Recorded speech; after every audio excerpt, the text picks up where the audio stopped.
మిత్రులారా, ఒక కేసులోని విషయం ఏంటంటే, సార్, ఒక వ్యక్తి మా భూమిని డెవలప్ చేస్తానని చెప్పి డెవలప్మెంట్ అగ్రిమెంటు రిజిస్ట్రేషన్ చేసుకున్నాడు. దాంట్లో కండిషన్స్ అన్ని రాసుకున్నాడు. కానీ ఇప్పుడు మా భూమిని డెవలప్మెంట్ చేయట్లేదు, మాకు ఆ డెవలప్మెంట్ని క్యాన్సిల్ చేయట్లేదు. మరి ఈ సందర్భంలో మాకు పరిష్కారం ఏంటి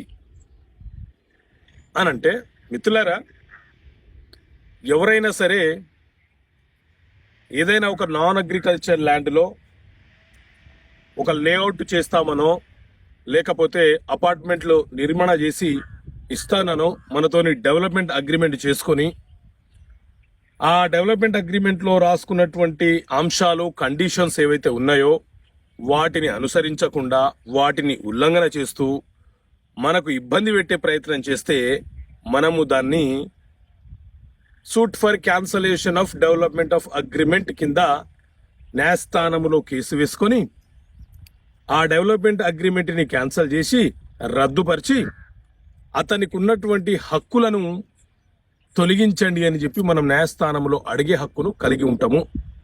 ఏ అగ్రిమెంట్ అయినా సరే 3 సంవత్సరాలలోపు మనం న్యాయస్థానంలో వేస్తే న్యాయస్థానము కేసుని తీసుకొని విచారణ జరిపి కొట్టివేసే అవకాశం ఉంటుంది.